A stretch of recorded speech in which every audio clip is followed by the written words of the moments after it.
Après le pic de 2023, les taux de crédit immobilier amorcent leur descente. Les prêts pourraient tomber sous la barre des 4% cet été et même au-delà d'ici la fin de l'année.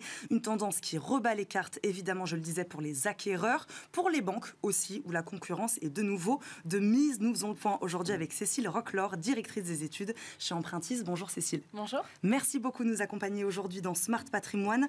Cécile, nous sommes mi-février. La question, c'est plus de savoir si les taux de crédit immobilier vont baisser, mais plutôt jusqu'à quel niveau ils peuvent baisser, c'est ça? Alors c'est clair, aujourd'hui, la baisse, elle est enclenchée. Oui. Elle a commencé en début d'année, au mois de janvier. On avait un barème sur deux de banques, donc une banque sur deux qui se positionnait à la baisse. Ce qui était nouveau, vous l'avez précisé, ça faisait 2 ans que tous les mois, on avait des taux moyens qui augmentaient pour atteindre le plafond en décembre de 4,35% sur 20 ans.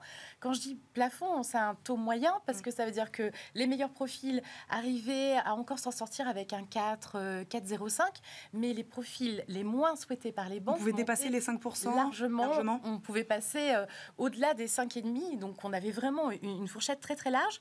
Donc décembre, on commence à avoir un premier effet baisse des taux, et puis c'est confirmé au mois de février, puisque 2/3 des banques ont baissé leur taux de crédit. Alors les baisses, elles sont variables, c'est 20 points de base, 30 points de base. On en a même certaines qui sont sorties des clous, qui sont montées jusqu'à 50 points de base, ce qui est assez énorme. Et donc effectivement, vous avez raison de le préciser, la baisse, elle est amorcée. Oui. Alors on n'a pas reconstitué tout le pouvoir d'achat, on ne va pas tout de suite crier victoire, mais on voit les premiers effets sur le pouvoir d'achat des ménages, effectivement. Parce que je le disais, des taux en dessous de 4% d'ici l'été, on dit même jusqu'à 3% d'ici la fin de l'année, selon certaines estimations. Ces projections, elles vous semblent optimistes, réalistes? Alors, un petit peu optimistes, parce qu'en fait, pour fixer leur taux, les banques, elles vont prendre en considération plusieurs éléments. Alors, on a coutume de parler de la politique de la BCE, mais là, on est plutôt sur des taux courts, c'est pas comme ça qu'elle finance le crédit immobilier.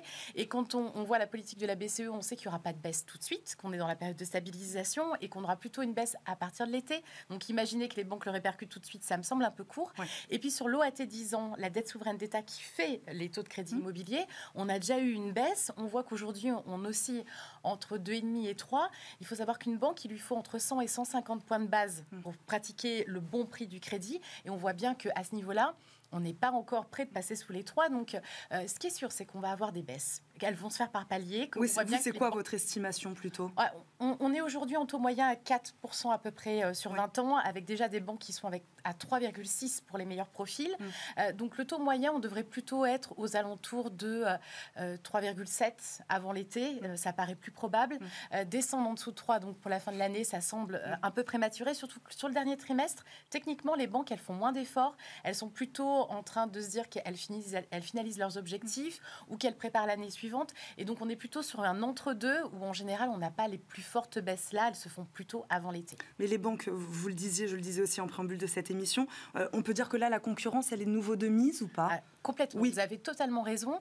On avait des banques qui étaient sorties du jeu complètement avec la problématique du taux d'usure qui ne leur permettait pas au passé de reconstituer des marges. Depuis la mise à jour mensuelle du taux d'usure de février, on a vu que petit à petit, on retrouvait des marges saines. À partir de septembre, on a un retour des établissements. Et aujourd'hui, on a fait le plein. Donc aujourd'hui, vous n'avez plus de problématique d'offres. Oui. Vous avez encore une problématique d'accès qui est plutôt du côté du Haut Conseil de stabilité financière plutôt que des banques. Et puis donc elles peuvent se permettre de challenger leur grille de taux. Là. Elles sont toutes là, donc elles ont toutes à jouer la concurrence et elles ont toutes besoin de faire entrer de nouveaux clients. Donc le prix, c'est le pouvoir d'appel des clients. Cécile Roclor, ce recul des taux, il a évidemment un impact direct sur le montant aussi qu'on est en mesure d'emprunter, sur la typologie aussi des biens accessibles. De quel niveau il est cet impact là actuellement? Alors, de quel niveau il va être ces prochaines semaines? Là, sur les 1 mois et demi, 2 mois de début d'année, il reste encore très limité puisque pour un ménage qui gagne 4 000 €, vous avez reconstitué 5 000 € de pouvoir d'achat. 5 000 € quand vous achetez 170 000 ou 200 000 €, on est encore sur l'épaisseur du trait. Ce qu'il est probable, c'est qu'on arrive à aller grappiller 5, 6, 7% de pouvoir d'achat d'ici l'été. C'est peu par rapport aux 25% qu'on a perdu sur les 2 dernières années, mais ça, avec la petite baisse des prix, c'est toujours ça de prix.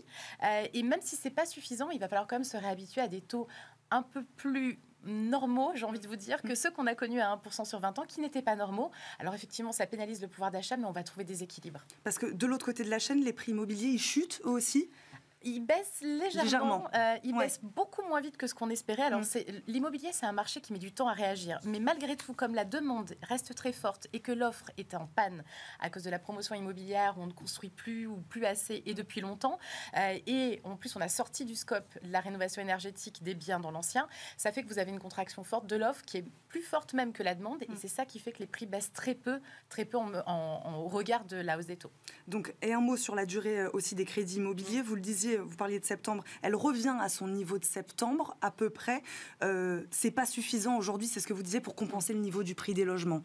Non, clairement. Aujourd'hui, on n'a pas encore retrouvé d'équilibre, mais il est fort probable qu'on ne le retrouve pas. En fait. D'accord. C'est ça qui est difficile, c'est qu'il va falloir s'habituer à un marché où effectivement le crédit coûte un peu plus cher, où les prix ne se sont pas suffisamment assagis tant qu'on n'aura pas une augmentation de l'offre. Et donc avec des durées qui vont avoir tendance à s'allonger. On a même d'ailleurs des banques en matière de durée de financement qui reviennent sur du 30 ans, même si elles ont le droit de le faire que dans une toute petite proportion de leur crédit.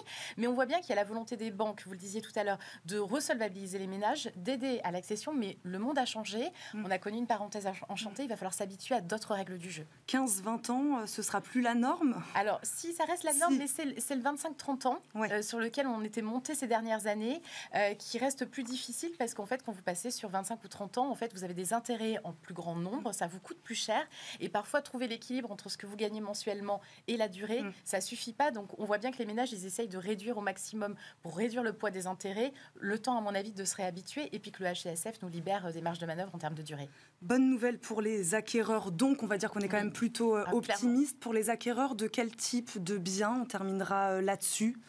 C'est un marché sur lequel c'est plus confortable aujourd'hui, ceux qui nous écoutent. Ceux qui avaient perdu le plus, c'était les investisseurs locatifs. C'est vers eux qu'on va retrouver des marges de manœuvre parce qu'en fait, la petite baisse des taux, c'est toujours ça, de pouvoir d'achat en plus. Et puis, les banques les finançaient beaucoup moins. Maintenant, les clients que préfèrent les banques, ce sont les primo-accédants. Et c'est eux qui vont avoir le maximum de chances de décrocher un crédit aujourd'hui. Merci beaucoup, Cécile Roquelaure, d'avoir répondu à toutes nos questions aujourd'hui dans Smart Patrimoine. Je rappelle, vous êtes la directrice des études chez Empruntis. Merci beaucoup d'avoir parlé crédit immobilier avec nous aujourd'hui. Tout de suite, c'est Enjeu Patrimoine.